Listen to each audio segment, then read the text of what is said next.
হিন্দু সংহতির তৃতীয় প্রতিষ্ঠা বার্ষিকী অর্থাৎ ৩ বছর পূর্তি কার্যক্রমে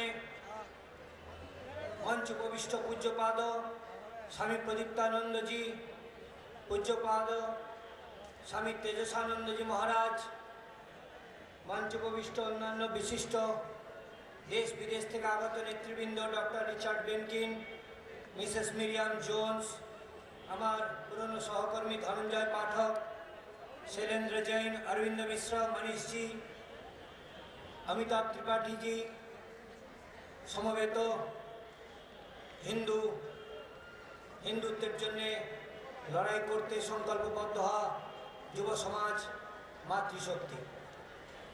आपनारा दीर्घ अनेकेर बक्तृता शुनलेन। एर आगे श्रद्धानंद पार्केও যে কথা বলেছিলাম তাই আবার রিপিট করছি। রিপিট এই জন্য করছি যে অনেকে নতুন এসেছেন, যারা এর আগে আসেননি এবার এসেছেন, সেই জন্য আমি রিপিট করছি যে এই যে মঞ্চ থেকে আমি ইংরাজি এবং হিন্দিতে এতজন বক্তাকে নিয়ে এসেছি, তাদেরকে প্রতিও সুবিচার করতে পারলাম না, তাদেরকে উপযুক্ত সময় দিতে পারলাম না, আপনারাও ইংরাজি হিন্দি ভালো বুঝতে পারলেন না। তা সত্ত্বেও আমি কেন মঞ্চ ভরিয়ে কোথায় দিল্লি, বোম্বে, ইউপি, কোথায় আমেরিকা, অস্ট্রেলিয়া থেকে নেতৃবর্গকে আমি কেন নিয়ে এসেছি?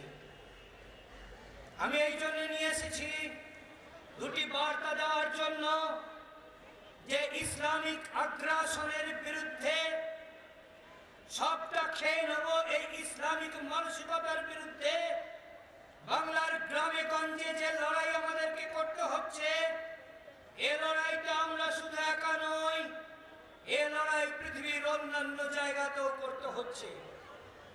ধনঞ্জয় পাঠকজির একটা কথা হয়তো হিন্দিতে আপনারা বুঝতে পারেননি, তাই আমি বাংলাতে বলে দিচ্ছি। 1947 সালে যখন দেশটা ভাগ হলো এবং স্বাধীন হলো, তখন পাকিস্তান ভারতের ডাইনে বাঁয়ে দুটো মিলে পাকিস্তান হয়েছিল। পশ্চিম পাকিস্তান, পূর্ব পাকিস্তান, কিন্তু একই দেশ, একই সরকার, একই উম্মা, একই ধর্মদের। যেহেতু মুসলমান জনবসতি ওদিকে পশ্চিম দিকে বেশি, এদিকে পূর্ব দিকে বেশি, তাই পূর্ব পাকিস্তান আর পশ্চিম পাকিস্তান আলাদা করা হয়েছিল। কিন্তু তারা তখন এটা দাবি করেছিল যে আমাদের দেশের দুটো রাজ্য, দুটো অংশ বড্ড দূরে, সেই জন্য মাঝখান দিয়ে আমাদেরকে একটা করিডোর দেওয়া হোক, এই করিডোর দিয়ে আমরা যাতায়াত করব। সবাই শুনে হেসেছিল। করিডোর মানে কি? মানে দিল্লির বুকের উপর দিয়ে ওদেরকে 10-15 কিলোমিটারের একটা চওড়া পট্টি দিয়ে দিতে হবে, সেটা দিয়ে নাকি পাকিস্তানের এপার থেকে ওপর ওরা যাতায়াত করবে। তাহলে ভারতের উপরেরটা নিচেটা তো কেটে যাবে, সেই জন্য এটা অবাস্তব ব্যাপার। তাই তখন সেটা সবাই শুনে হেসে উড়িয়ে দিয়েছিল। কিন্তু আজকে পশ্চিম উত্তরপ্রদেশ, পূর্ব উত্তরপ্রদেশ এবং উত্তর বিহারের যা হাল, আর তার সঙ্গে আমাদের মুর্শিদাবাদ, মালদা, দিনাজপুরের যা হাল, আজকে যেন মনে হচ্ছে যে সেদিনের সেই হেসে উড়িয়ে দেওয়া কেউ মনে নয়, কাউন্টি করেনি, সেই রকম করিডোর যেন বাস্তব হতে চলেছে। এবং আন্তর্জাতিক গোয়েন্দা সংস্থাগুলি তারা আজকে এই সম্ভাবনার কথা প্রকাশ করছে যে পশ্চিম পাকিস্তান আর বাংলাদেশ যেন জুড়ে যাবে, একটা একছত্র ইসলামিক ল্যান্ড হয়ে যাবে, এরকম একটা সম্ভাবনার কথা। হিন্দু সংহতির কর্মী বন্ধুরা, হিন্দু সংহতির সমর্থক বন্ধুরা, আমি আপনাদেরকে আহ্বান জানাচ্ছি, এই বড় বড় রাজনৈতিক দল আছে, বড় বড় শিক্ষিত বুদ্ধিজীবী আছেন, তারা আমাদেরকে সত্যটা চিনতে শেখাননি। 1940 সালে যখন লাহোর অধিবেশনে মুসলিম লীগ পাকিস্তান দাবি করেছিল, সবাই হেসে উড়িয়ে দিয়েছিল। আমাদের নেহেরু সাহেব ভালো ইঞ্জিনি জানতেন, তাই ইঞ্জিনিতে উনি বলেছিলেন, the idea of Pakistan is nothing but a fantastic nonsense। আর আমাদের পূর্ববঙ্গের ঢাকা, বরিশাল, চট্টগ্রামের বড় বড় বাবু, বুদ্ধিজীবী, পার্টি করা, তারা বলেছিলেন কি, কান মে বিড়ি, মুহ মে পান, মিয়া করেগা পাকিস্তান। এই করে তারা ঠাট্টা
में बीड़ी मुंह में पान मियां करेगा पाकिस्तान ना पाकिस्तान হলো কি হলো না সুনীল গাঙ্গুলি আজকে তুই মুসলমানের পাঁচাটিস তুই পূর্বপুরুষ পূর্ববঙ্গ থেকে মুসলমানের পদচিহ্ন পিছনে নিয়ে এবারে পালিয়ে এসেছে বন্ধু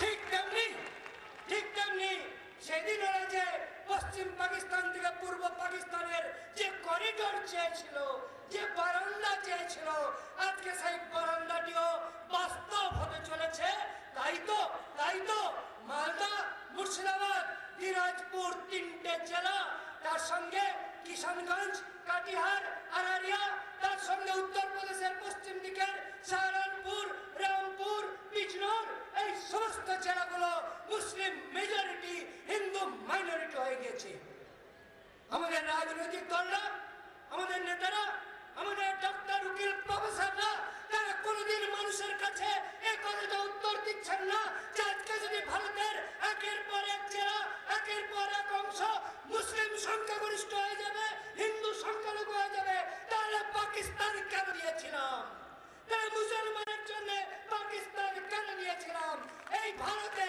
তারা তাদের দেশটা আলাদা করে নিয়ে যাওয়ার পরেও ওই ধর্ম নিরপেক্ষতার ভণ্ডামি দিয়ে ওই আত্মপ্রবঞ্চনা দিয়ে ওই এক দেশে দুই আইন দিয়ে ওই পয়দা করে ফয়দা লোটাও এই নীতিতে ওই মাদ্রাসা মুক্তবের আর মসজিদের শিক্ষা বহিন তোমারা পেট কবি খালি না রাখো এই ইমামদের এই শিক্ষা দিয়ে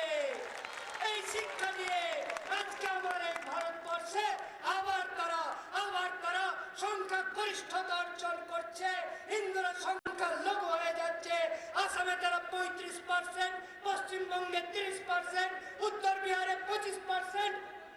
এটা কি হচ্ছে তাহলে আমরা কেন রিফিউজি হবো পৃথিবীতে মুসলমানের জন্য 57টা দেশ আছে খ্রিস্টানের জন্য 70টা দেশ আছে বৌদ্ধদের জন্য 10টা দেশ আছে ইহুদিদের জন্য 1টা দেশ আছে আমরা হিন্দুরা কি মানুষ নই আমাদের জন্য কি একটা দেশও থাকবে না বন্ধু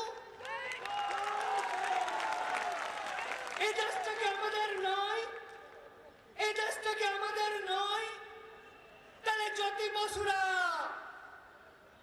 যেমন করে রিফিউজি হয়ে চলে এসেছিল বুদ্ধদেব ভট্টাচার্য মমতা ব্যানার্জিরা যেমন করে রিফিউজি হয়ে চলে এসেছিলেন আমাদেরকেও কি তেমনি করে এই বাংলা ছেড়ে রিফিউজি হয়ে চলে গিয়ে লালু নীতিশের কাছে হাত জোর করে দাঁড়াতে হবে বন্ধু সেইটাই কি বাঙালির আত্মসম্মান হবে তাই হিন্দু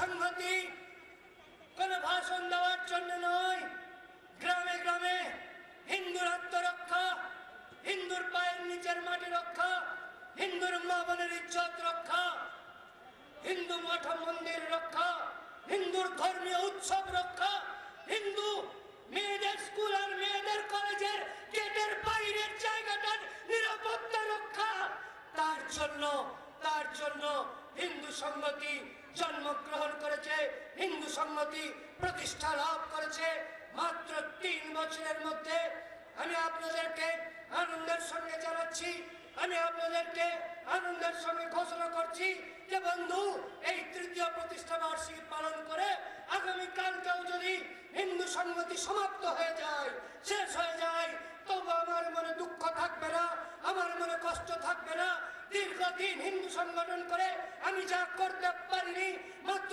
3 বছরের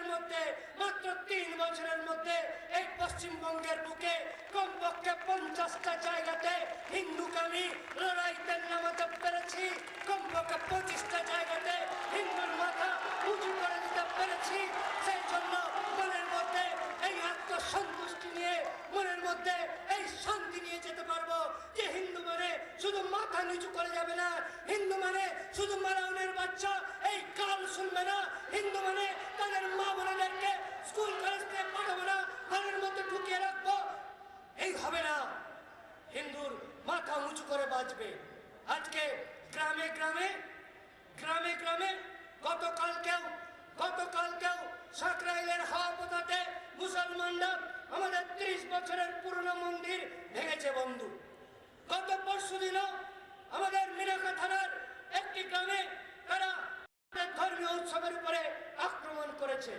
আপনারা চোখ কান খোলা রাখলে দেখতে পাবেন, চোখ কান খোলা রাখলে দেখতে পাবেন যে পশ্চিমবঙ্গের সরকার, পশ্চিমবঙ্গের পুলিশ এরা হিজড়া হয়ে গিয়েছে, এরা মেরুদণ্ডহীন হয়ে গিয়েছে।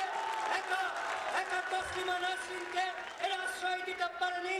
ওই ইদ্রিস আলী আজকে যে তৃণমূলের নেতা ইদ্রিস আলীর নেতৃত্বে যেদিন তসলিমা বিতরণের দাবিতে পাট সার্কাস 4 নম্বর ব্রিজে ইদ্রিস মিয়া তার ছেলেদেরকে নিয়ে তাণ্ডব করেছিল, এই হাত কোটানো বুদ্ধদেব ভট্টাচার্য তার কলকাতা পুলিশকে লালবাজারে ঢুকিয়ে দিয়ে ফোর্ট উইলিয়াম থেকে মনোমনের কাছে হাতচর করে ওই আর্মি ডেকে এনেছিল বন্ধু।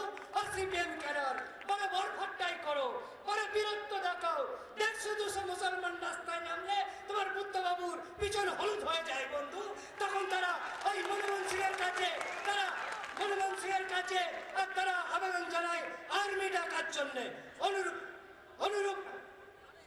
অনুরূপ ঘটনা ঘটলো দেগঙ্গাতে, উত্তর 24 পরগনার দেগঙ্গাতে 6, 7, 8 সেপ্টেম্বর 3 দিন ব্যাপী আমাদের কার্তিকপুর বাজারের শনিকালীর মন্দির ভাঙলো হাজী নুরুল ইসলামের নেতৃত্বে।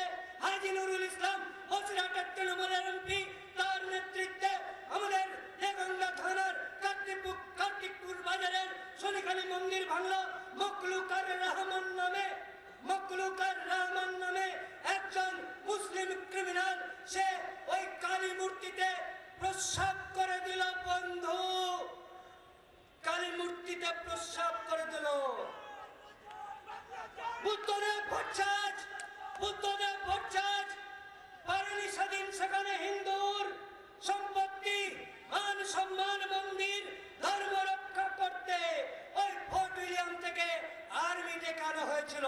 তাহলে লাল ঝান্ডাধারী ভাই, তাহলে ফুল ঝান্ডাধারী ভাই, তোমাদেরকে একবার আমি জিজ্ঞাসা করি, এই মুসলমানরা যখন রাস্তায় নামবে, ওই ইমাম বারকাতি, যে ইমাম বারকাতি সোজাসুজি ঘোষণা করেছিল তসলিমা নাসরিনকে খুনের প্ররোচনা দিয়েছিল, directly instigation to murder Taslima Nasrin করেছিল, এত বড় ক্রিমিনাল কাজ করা সত্ত্বেও ইমাম বারকাতির বিরুদ্ধে একটা এফআইআর করার ক্ষমতা ওই নাটুকে বুদ্ধদেব ভট্টাচার্যের হয়নি বন্ধু। কিন্তু স্টেটসম্যান পত্রিকায় একটা ইংরেজিতে প্রবন্ধ ছাপার অভিযোগে ওই ইমাম বারকাতিরা যখন 4 দিন ধরে স্টেটসম্যান পত্রিকায় ভাঙচুর করলো, ও কলকাতা পুলিশ আপনারা কি করেছিলেন? কতজনকে গ্রেফতার করেছেন? ইমাম বারকাতিকে গ্রেফতার করেছেন, সে তসলিমাকে খুন করলে পরে 5 লাখ টাকা ইনাম দেব ঘোষণা করেছিল কলকাতা পুলিশ। হিন্দু কর্মী দেখলে আপনারা বীরত্ব দেখানোর পান্ডামো করেন, আপনারা আপনাদের বাড়িতে নিজের বউয়ের কাছে বীরত্ব দেখানোর ক্ষমতা আপনাদের নেই। আপনারা ইমাম বারকাতিকে গ্রেফতার করতে পেরেছেন? পারেননি। আপনারা মনমোহন সিং আর সোনিয়া গান্ধীর পায়ে ধরে বলেছেন আপনারা